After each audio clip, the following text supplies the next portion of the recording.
Hello friends, வணக்கம் and welcome to my favourite recipes Tamil. இன்றைக்கி சூப்பரான ஒரு குழம்பு ரெசிபி பார்க்கலாம். வெண்டைக்காய் புளிக்குழம்பு இப்படி செய்து பார்க்கலாம். இது சாப்பிட்றதுக்கு செம்ம டேஸ்ட்டாக இருக்கும். நம்ம சுட சுட சாப்பாட்டோட இதை போட்டு சாப்பிட்றதுக்கு. இப்போ வாங்க எப்படி செய்து பார்க்கலாம். இது செய்யறதுக்கு ஒரு 150 கிராம் வெண்டைக்காய் எடுத்துக்கோங்க. ஒரு 2 தக்காளி, 2 வெங்காயம், ஒரு 10 பல் பூண்டு, ஒரு சின்ன லெமன் சைஸ் புளி எடுத்துக்கோங்க. இப்போ செய்ய ஆரம்பிக்கலாம். இந்த பேன் வச்சுட்டு அதில் 1 டேபிள் ஸ்பூன் எண்ணெய் ஊற்றிக்கோங்க. ஸோ இப்போ இதில் நம்ம நறுக்கி வச்சுருக்க வெண்டைக்காயெல்லாம் சேர்த்துக்கலாம். சேர்த்துட்டு ஒரு 2 நிமிஷம் மட்டும் வதக்கி எடுத்துக்கலாம். ஸோ நம்ம எண்ணெயில் இந்த மாதிரி வதக்கும் போது அந்த வெண்டைக்காயில் இருக்க அந்த பிசுபிசுப்பு தன்மையெல்லாம் போயிடும். அதுக்காக தான் வதக்குறோம். வதக்கிட்டு இதை அப்படியே தனியாக எடுத்து வச்சுக்கோங்க. இப்போ அதே பேனில் ஒரு 2 டேபிள் ஸ்பூன் எண்ணெய் ஊற்றிக்கலாம். எண்ணெய் நல்லா சூடான அப்புறமா 1 ஸ்பூன் கடுகு, 1 ஸ்பூன் வெந்தயம் சேர்த்துக்கலாம். இப்போ இது கூடவே ஒரு 10 பல் பூண்டு சேர்த்துக்கலாம். பூண்டு சேர்த்துட்டு இதை நல்லா வதக்கி விட்டுக்கோங்க. இப்போ இது கூடவே ஒரு 2 மீடியம் சைஸ் வெங்காயம் பொடியாக அரைஞ்சி வச்சுருக்கு, அதையும் சேர்த்துக்கலாம். வெங்காயம் சேர்த்துட்டு இதை நல்லா வதக்கி விட்டுக்கோங்க. இந்த புளிக்குழம்பை நம்ம ஒரு 2-3 நாளைக்கு கூட வச்சு சாப்பிட்லாம். நல்லா டேஸ்ட்டாக இருக்கும், கெட்டு போகாமல் இருக்கும், நல்லா டேஸ்ட்டாகவும் இருக்கும். ஸோ இப்போ கருவேப்பிலை ஒரு கொத்து சேர்த்துக்கோங்க.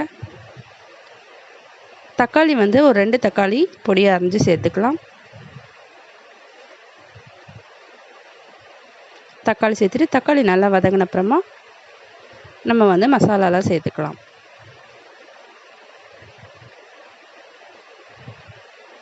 இப்போ பாருங்கள், தக்காளி வெங்காயம்லாம் நல்லா வதங்கிருச்சு. இப்போ ஒரு 3 டேபிள் ஸ்பூன் கிட்ட நம்ம வீட்டில் அரைக்கிற குழம்பு மிளகாத்தூள் சேர்த்துக்கலாம்.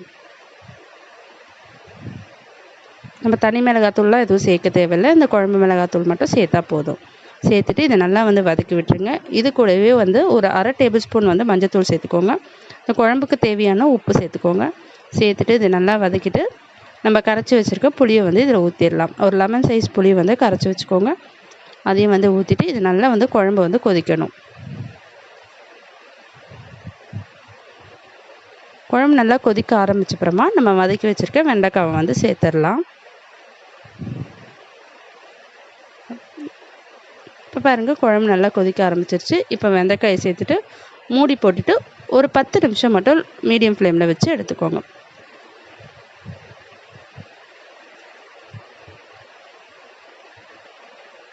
ஸோ இதை நம்ம சுட சுட சாப்பாட்டோட சாப்பிட்லாம், தோசை கூட வச்சு சாப்பிட்லாம், நல்லா டேஸ்ட்டாக இருக்கும். ஸோ இப்போ குழம்பு ரெடி ஆகிடுச்சு பாருங்கள். ஸோ நம்ம இப்போ ஸ்டவ் ஆஃப் பண்ணிடலாம். ஸோ அவ்வளோதாங்க, சூப்பரான வெண்டைக்காய் குழம்பு ரெடி ஆகிடுச்சு. நீங்களும் ட்ரை பண்ணி பாருங்கள். ட்ரை பண்ணிவிட்டு எப்படி இருந்ததுன்னு கமெண்ட் பண்ணுங்கள். இந்த வீடியோ உங்களுக்கு பிடிச்சதுன்னா நம்ம channel my favourite recipes Tamil subscribe பண்ணிக்கோங்க, லைக் பண்ணுங்கள், ஷேர் பண்ணுங்கள். தேங்க்யூ ஃபார் வாட்சிங்.